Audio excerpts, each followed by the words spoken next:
The megatrend from more to better might be the world's most important trend. It's the trend that drives the transition that we see today from more to better. It has been so for many, many years that we believed that success was about having more. It was about the quantifiable stuff. It was about growth and productivity, having a lot of readers, having a lot of viewers, having a lot of members. And if you're a school teacher, you probably have this system where you can measure how are my students performing based on numbers. It's called a paradigmatic shift. And a paradigmatic shift is a worldview that changes. Many years ago, a lot of people thought that the world was flat. But we all know that the world doesn't become flat just because a lot of people believe that the world is flat. So what we see today is that we believe that success was about having more, but in the future it will be about doing something better. It will be about fulfilling a human potential. It will be about quality. It will be about originality.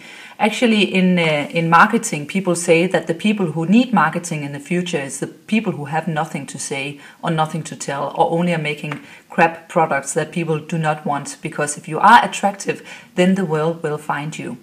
So moving from more to better requires for us to have a whole new way of thinking about stuff. You have to kind of let go of old habits and old pixies sitting here on your shoulder talking to you about, well, can we make a profit out of this? And well, can we grow about this? And you feel so anxious about that you have to run faster and faster and faster. Actually, we can see by statistics that in the Western world, in Europe and the US, people have not become happier since the 1960s. So just by having more stuff doesn't make us happier people. And we can't go out to Africa or China or India and tell them to buy our stuff because they are looking at our way of life and saying, well, hey, you are not the role models for the future. So maybe we all need to come together and listen to each other and making the world a better place. Because if we need a difference, we might as well make a better difference. It also requires a change in our educational system. You could say that the people who are today a success in life are the people who could sustain boredom. It's the people who could sit still in schools with a really boring teacher. They did their homework, they did their chores, they did what people asked them to. They got a job, it was really boring. They had a manager who was really boring.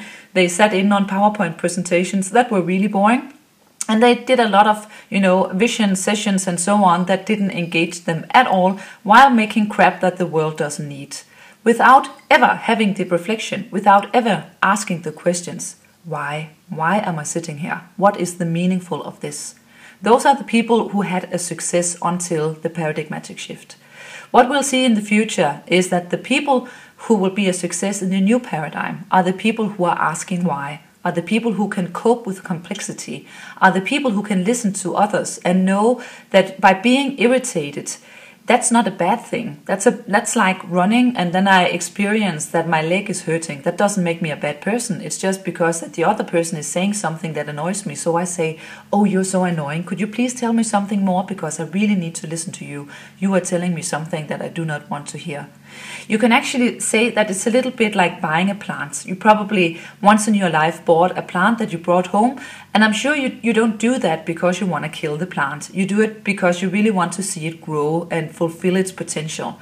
And in order for the plant to fulfill its potential, we need to add a limited number of stuff. We need to add water, CO2, a little bit of love, and some nutrients.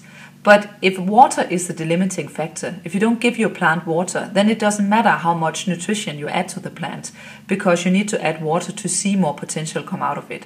And this is what we see in the developed world today, is that adding time and money and productivity does not make a difference.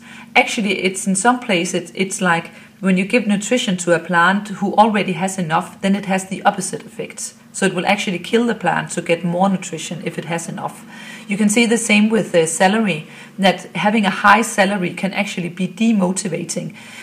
If you are this person that just wants financial freedom, then the extra buck does not make a big difference to you. It can actually have the opposite effect.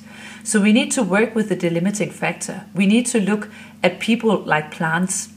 So if I'm an avocado, I just want to be the best avocado I can be. I want to be the best organization I can be. I want to be the best society I can be. I want to be the best mother, the best family. And then you look at it and say, maybe I have like 10, 20, 30, 40, 80 years, or maybe 100 years to fulfill my potential in. Personally, I believe that for my generation, it's not so much about adding more stuff to the world. It's about pouring the way for the future generations. It's about cleaning up and letting go, and then I'm sure that our kids will do the rest of the work.